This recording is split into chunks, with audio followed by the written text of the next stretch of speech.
तर पुणे अपघाताला जबाबदार असलेल्या अग्रवाल कुटुंबाची गुन्हेगारी पार्श्वभूमी आता समोर येते आहे। विशाल अग्रवालच्या वडिलांविरोधात न्यायालयामध्ये खटला सुरू आहे।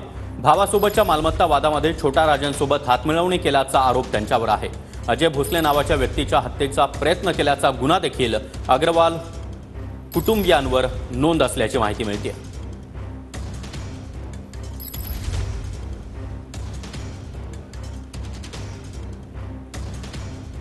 नेमकं प्रकरण काय होतं आणि कशामुळे तुमच्यावरती गोळीबार करण्यात आला? नाही, माझी आणि राम अग्रवाल यांची मैत्री होती।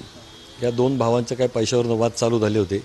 ते वाद चालू झाला असताना सुरेंद्र कुमार अग्रवाल हे छोटा राजेंना जाऊन बँकॉकला कुठे भेटून आले आणि त्यांनी ती सुपारी दिली होती की माझा भाऊ काय माझे पैसे देत नाही आणि माझ्या भावाला मदत अजय भोसले हे करते ते म्हणून सगळी। त्यावेळेस मला छोटा राजेंचे फोन यायचे।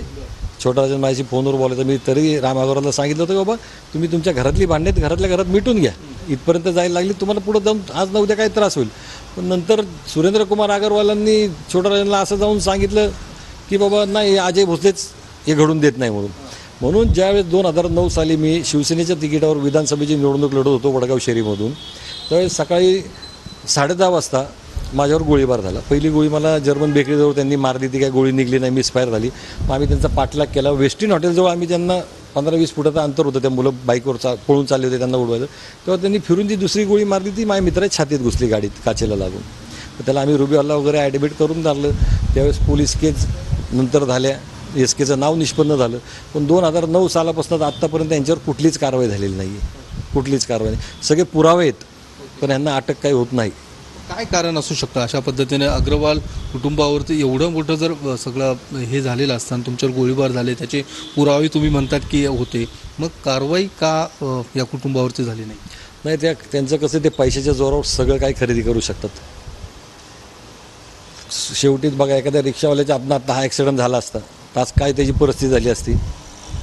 त्याला साधं पाणी प्यायला भेटलं नसतं, पाणी पोलीस स्टेशनमध्ये। असे तर बर्गर पिझ्झा सगळं प्यायला भेटते। माझं काय नाही, मी माझी केस लढतोय, पण जे 2 निष्पाप लोकांचा जीव गेलेला आहे त्यांना तरी ह्यातनं न्याय मिळायला पाहिजे। या अग्रवाल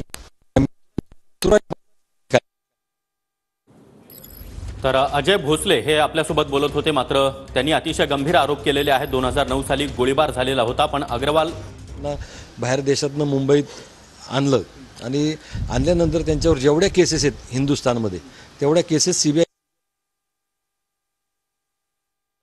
तर अजय भोसले यांनी वडगाव शहरीमध्ये निवडणूक देखील लढवलेली होती, सर्व कागदपत्र आहेत, मात्र अग्रवाल यांच्यावर कारवाई होत नाही।